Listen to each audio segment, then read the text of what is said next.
And now, the true story behind Woman in the Window.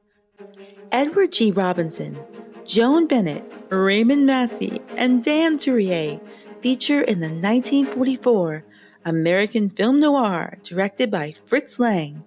A psychology professor, Edward G. Robinson, meets a young femme fatale, Joan Bennett. The narrative, which is based on J.H. Wallace's 1942 novel, Once Off Guard, includes two unexpected turns towards the conclusion.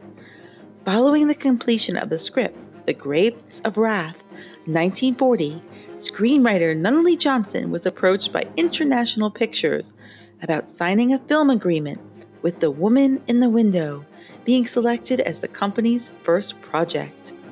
In part as a result of the film The Woman in the Window, the word film noir became popular as a genre description. Spoiler alert.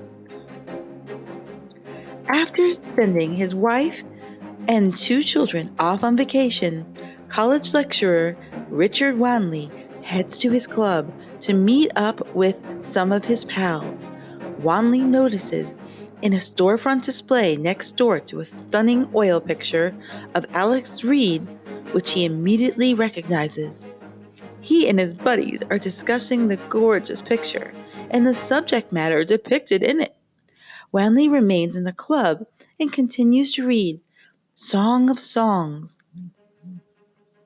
Upon leaving, Wanley comes across the portrait and runs into Reed, who is standing near the painting, watching people take in the work of art. Reed persuades Wanley to accompany her to a night on the town. Afterwards, they travel to Reed's house, where they are greeted by an unexpected visit by her wealthy boyfriend, Claude Mazard, known to Reed only as Frank Howard at the time. This results in a fight, during which Wanley murders Mazard in self-defense. As part of their plan to cover up the murder, Wanley transports Mazard's body to a remote location in the countryside. Wanley, on the other hand, leaves several clues, and there are a large number of witnesses.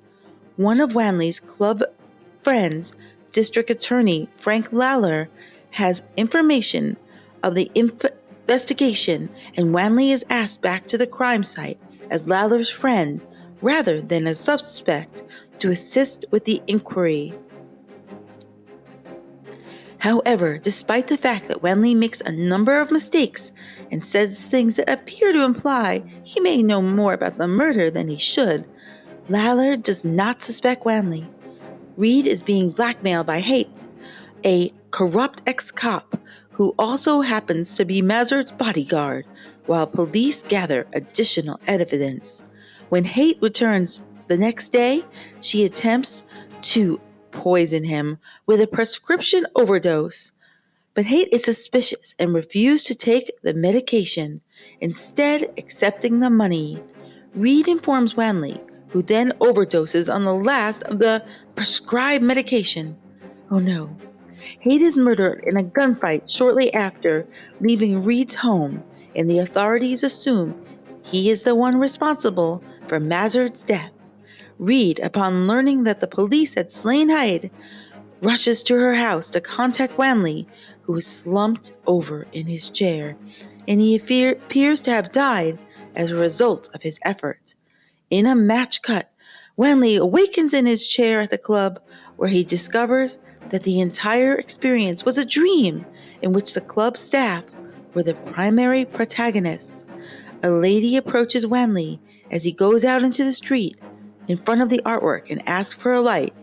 He categorically rejects and bolts down the street in protest.